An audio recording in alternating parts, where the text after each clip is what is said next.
Pararepo meno piti pene piti ahuru ma piti. Te ar ira o ahatia I te taparahir ahia e Yehura. Whaar ihia e rata na tamaiti hopiara o ahatia e tō Yerutarema. E mono mai I tāna metua. No te mea o taua pupu taata I haere atu ora tō atua e tō arapia I te puha pāra. Ua taparahia I te mautamar I pāri. Ar ia era ahatia a Yorama te ar ino Yuta. E piti tā au mā piti o ahatia matahiti I ar iai oia. Ho e hoi o na matahiti te ar ira I Yerutarema. O ataria te ua o tōna metua vaine e mo tua no o meri. Ua haap o atu atura hoi oia I te e au te utua whare o ahapa. O tāna metua vaine hoi te a oiana I te parau inora. I rawe ai oia I te parau ino I te aro o Yehova mai te utua whare atua o ahapara. O rato hoi te ia oiana ia pohe tāna metua e pohe atura o Yeho. Haap o atura hoi oia I tarato ia o maira. E wap e atura ia Yorama a ahapa. Ar I o itera era, e tama I te ar I o arama, ia hata era. I ramota tireata, pohei hora Yorama I tō arama. E wahoi hora o ia I ietere era, ia whaurahia tōna mai, I putai o ia I tō arama I rama. A tama I ai o ia I te ar I o arama, ia hata era. Wahaere hora ahatia a Yehorama ar ino Yuta e hioi a Yorama a ahapa. I ietere era, no te mea wam ehia oia. O tō ahatia ia puhe I haap ohia e te atua. Oia I haere e hioi a Yorama. Tai atura hoi oia, wahaere atu ai hora oia e Yorama atua e rawe ia Yehu a Nimeti.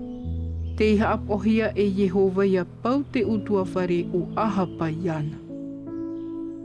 E te rawera Yehu e tahoi te utua whare o ahapa. E ite ai hora te huiar I o Yuta, e te mautamar ia te mautae e o ahatia. O te tauturu ia ahatia, ua taparahi hora ia ratu. E ua imi oia ia ahatia, e noa ai hora oia. Ua whaatapuni hia hui oia I roto I ta Maria. Warata I maira iana ia Yehu. E poe atura oia I te taparahi hia. Ua tanu atura ratou, ua nā uha era ratou. No te mea e motua oia na Yeho tawhatau te imi ia Yehova ma te a au atuara. E ore hoi te utua whare o ahatia e te eia tāpi ai taua pātire iara. I te aira hui ataria te metua vaine o ahatiara. E ua poe tana tamaiti. Ua ti a era oia e ua rawe poe roa I te hua aiar I o te utua whare o Yuta. Ua rawe era Yeho tapeata te tamahine a te ar I ia Yoata a ahatia.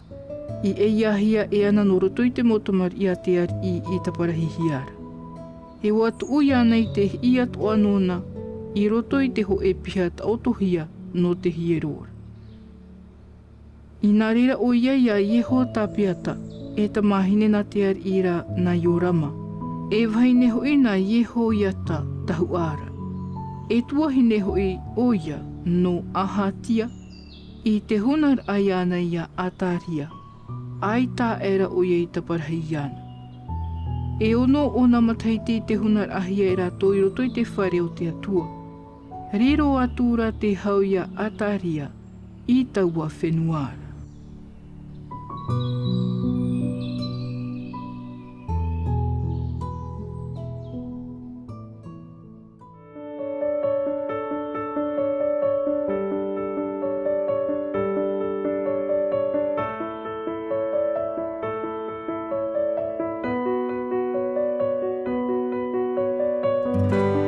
C'était votre lecture quotidienne de la Bible en langue tahitienne proposée par le Centre Média Adventiste, disponible en replay sur cma.adventiste.pf.